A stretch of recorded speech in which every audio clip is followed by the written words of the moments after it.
Hi friends everyone, welcome to my channel Karuna voice. బోనాల పండుగ గురించి మనం ఈరోజు తెలుసుకుందాం. బోనాల పండుగ అంటే తెలంగాణ రాష్ట్రం అంతటా ఘనంగా జరుపుకునే పండుగలలో ఈ బోనాల పండుగ కూడా ఒక ప్రాముఖ్యం కలిగిన పండుగ. మరి బోనాల పండుగను ప్రతి సంవత్సరము ఆషాఢ మాసములో అంటే జూలై ఆగస్ట్ నెలలో వస్తుంది. ఈ ఆషాఢ మాసములో ప్రారంభించి శ్రావణ మాసం చివరి దాకా జరుపుకుంటారు. మరి బోనాల పండుగ ఎందుకు జరుపుకుంటారు అంటే వర్షాలు బాగా కురవాలని, పాడి పంటలు బాగా అభివృద్ధి చెందాలని, ప్రజలంతా ఎట్లాంటి అనారోగ్యము బారిన పడకుండా ఉండాలని, మరి అందరూ సంతోషంగా ఉండాలని అమ్మవారిని గ్రామ దేవతలను కోరుకుంటూ జరుపుకునే పండుగ ఇది. ఆషాఢ మాసంలో దేవి తన పుట్టింటికి పోతుందని నమ్మకం కూడా ఉంది. భక్తి శ్రద్ధలతో బోనాలను నైవేద్యంగా అమ్మవారికి అర్పిస్తారు. మరి పంచభక్ష పరమాణాలతో వండి కానీ రకరకాల కూరగాయలతో పిండి వంటలతో వండి అమ్మవారికి నైవేద్యం పెట్టనక్కరలేదు. ఒక చిన్న కుండలో అన్నము వండి నైవేద్యము పెడితే ఆమె ఆనందంగా స్వీకరిస్తుంది. ఈ వస్త్రాలను, కానుకలను, ఓడి బియ్యాన్ని కూడా అమ్మవారికి సమర్పిస్తారు. ఈ విధంగా బోనాల పండుగను జరుపుకుంటారు. మరి దీని ప్రత్యేకత మనకు చాలామందికి తెలిసే ఉంటుంది. కానీ బోనము ఎలా తయారు చేయాలి అనే విషయం మనం ఇప్పుడు చూద్దాం. బోనం అంటే భోజనం, కుండ అనే మరో అర్థం కూడా ఉన్నది. మరి ఇదే దేవికి సమర్పించే నైవేద్యం. ఈ కుండలో వండినటువంటి యొక్క అన్నాన్ని, భోజనాన్ని ఆ అమ్మవారికి సమర్పించడమే నైవేద్యం అంటారు. కొత్త మట్టి కుండకు పసుపు రాసి కుంకుమ బొట్లు పెట్టి వేపాకులను జడగా అల్లి కుండకు కడతారు. పూలమాల కూడా ఆ కుండకు కడతారు. ఈ కుండలో పసుపు కలిపి వండిన అన్నంతో పాటు పాలు, పెరుగు, బెల్లం, అల్లం, పచ్చి పులుసు, ఆకుకూర మొదలగు వంటకాలను నైవేద్యంగా పెట్టుకొని దానిపైన మరో చిన్న కుండను పెడతారు.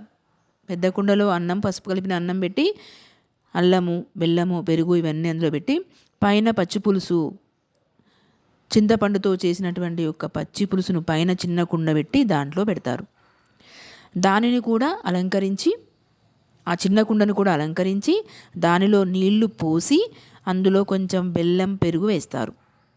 దీనినే సాక అని కూడా అంటారు. ఈ చిన్న కుండపై మట్టి కంచుడు ఉంచి అందులో నూనె పోసి గండా దీపం వెలిగిస్తారు. పెద్ద కుండ కింద అన్నం వండి, పసుపు అన్నం వండి దాంట్లో పెట్టి పాలు, పెరుగు, బెల్లం, అల్లం ఇవన్నీ పెట్టి పైన చిన్న కుండ పెట్టి పచ్చి పులుసు, అందులో పెరుగు, బెల్లం వేసి తర్వాత ఆ చిన్న కుండ పైన ఒక కంచుడు అంటే మూత, ఆ కంచుడును పెట్టి దాంట్లో దీపం వెలిగిస్తారు. ఆ దీపాన్ని గండా దీపం అంటారు. దీన్నే సాక అని కూడా అంటారు. ఈ చిన్న కుండ పైన మట్టి కంచుడు పెట్టి అందులో దీపం వెలిగిస్తారు. మరి డప్పులతో, పోతరాజు ఆటలతో, మంగళారతులతో ఊరేగింపుగా గుడికి పోతారు. ఆ బోనంకుండ నెత్తిపైన ఎత్తుకొని మరి మంచిగా తయారై కాళ్ళకు పసుపు పెట్టుకొని పట్టు చీర కట్టుకొని మరి ఆ కుండను తలపైన పెట్టుకొని, అలా తయారు చేసినటువంటి ఒక బోనం కుండను తలపైన పెట్టుకొని ఊరేగింపుగా డప్పులతోటి, పోతరాజు యొక్క ఆటలతోటి మరి మంగళారతులు పట్టుకొని ఆ అమ్మవారి గుడికి వెళ్తారు. ఇది బోనాల తయారు చేసే విధానం. బోనం తయారు చేసే విధానము ఈ విధంగా ఉంటుంది. పండుగ మరునాడు పూనకం వచ్చిన శివసత్తులు చేతిలో వేపమండలు పట్టుకొని జుట్టు విరబోసుకొని మరి బోర్లించిన పచ్చి కుండపై నిలబడి భవిష్యవాణి చెప్తారు. ఇది తెల్లవారన్నట్టుది. ఆ రోజు బోనం తయారు చేసి అమ్మవారికి తీసుకెళ్ళి నైవేద్యం సమర్పించి మరి ఆ నైవేద్యం పెట్టిన తర్వాత వీళ్ళు ఆరగిస్తారు. తర్వాత తెల్లవారు రోజున మరి పూనకం వచ్చిన శివసత్తులు కూడా చేతిలో వేప మండలు పట్టుకొని జుట్టు విరబోసుకొని బోర్లించినటువంటి యొక్క మట్టి కుండపై నిలబడి భవిష్యవాణి అంటే ఆ సంవత్సరం ఎలా ఉంటుంది చెప్పేసి వాళ్ళకి అమ్మవారు పూనకం వస్తుంది, ఆ భవిష్యవాణి చెప్తారు వాళ్ళు. ఈ తంతును రంగమెక్కుడ అని కూడా అంటారు. అంటే రంగం ఎక్కుతారు అని చెప్తారు. ఆ రంగం ఎక్కడం అంటే ఆ భవిష్యవాణి చెప్పడము.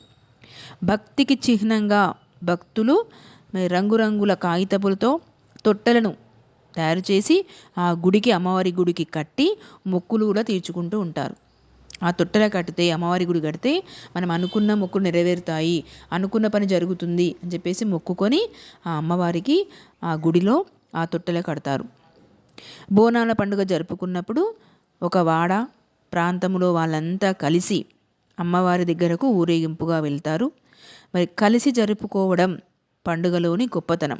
అందరూ కలిసిమెలిసి ఒకరు కాకుండా ప్రతి అందరూ కూడా బోనాలను నెత్తిలో ఎత్తుకొని అందరూ కలిసి ఒకేసారిగా ఆ డప్పులతోటి మరి పోతరాజు ఆటలతోటి మంగళారతులు పట్టుకొని అందరూ కూడా కలిసి అమ్మవారి గుడికి వెళ్తారు. ఇది మరి పండుగలో గొప్పతనం ఇది. అట్లాగే బంధువులను పిలుచుకుంటారు, చుట్టుపక్కల వాళ్ళతో, స్నేహితులతో పిలుచుకొని దీనిని ఎంతో గొప్పగా, ఆనందంగా, అంగరంగ వైభవంగా జరుపుకుంటారు ఈ బోనాల పండుగను. ఇది మన తెలంగాణ వారి యొక్క గొప్పనైనటువంటి యొక్క పండుగ ఇది. ఇది బోనాల పండుగ యొక్క విశిష్టత. ఈ వీడియో మీకు నచ్చినట్లయితే లైక్ చేయండి, షేర్ చేయండి, సబ్స్క్రైబ్ చేయండి.